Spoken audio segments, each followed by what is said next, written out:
আমরা একটি গণতান্ত্রিক এবং মানবিক সমাজ, কল্যাণকামী সমাজ, একটি সন্ত্রাসমুক্ত সমাজ, চাঁদাবাজমুক্ত সমাজ, একটি মানবিক সমাজ আমরা গঠন করব। আমরা সেই প্রত্যাশা ব্যক্ত করেছিলাম। আজকেও সেই নির্বাচন অংশগ্রহণ করার জন্য আমরা জাতিকে সঠিক দিক নির্দেশনা দেওয়ার জন্য দেশকে সুন্দর বাংলাদেশ, ঘোরামুক্ত, মানবিক, কল্যাণকামী সমাজ প্রতিষ্ঠার জন্য আমরা বাংলাদেশের এবারে নির্বাচনে নিজেদেরকে অংশগ্রহণ করে আমরা মনে করি বাংলাদেশ, আগামী বাংলাদেশ হবে ঘোরামুক্ত বাংলাদেশ, দুর্নীতিমুক্ত বাংলাদেশ, চাঁদাবাজ মুক্ত বাংলাদেশ হবে ইনশাআল্লাহ। সংগ্রামী ভাইয়ের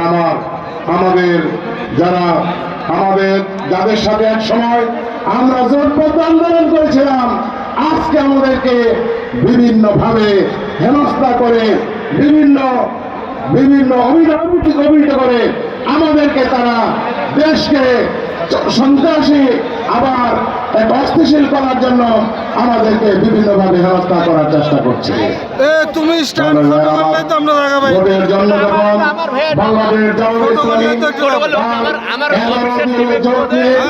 মাঠে ময়দানে নির্বাচনী কাজ চালিয়ে যাচ্ছেন, আমরা দেখতে পাচ্ছি আমাদের নারী কর্মীদের উপরে হামলা করা হচ্ছে, বিভিন্নভাবে হেনস্থা করা হচ্ছে। আমরা যখন আমাদের প্রার্থীরা যখন ভোটের জন্য গ্রুপ বের করছেন, উঠান বৈঠকে যাচ্ছেন, সেখানেও তারা বাধাগ্রস্ত করার জন্য তারা ষড়যন্ত্র করছে।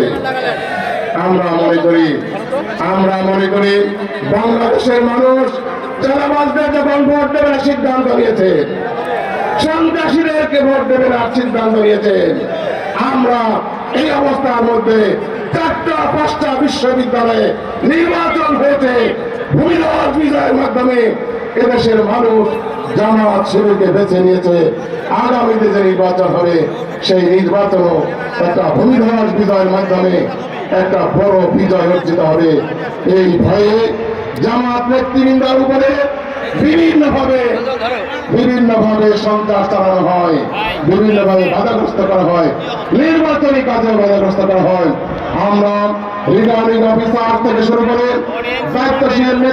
দায়িত্বশীল পর্যায়ের প্রশাসনিক কর্মকর্তাদেরকে আমাদের এর উপরে যে বাড়াবাড়ি করা হচ্ছে, আচরণবিধি যেভাবে লঙ্ঘন করা হচ্ছে, আমরা বারবার বলেছি তারাও আমাদেরকে যেভাবে আমরা আশা করেছিলাম সিদ্ধান্ত নেবেন, সেই সিদ্ধান্ত তারা নিতে পারেন নাই।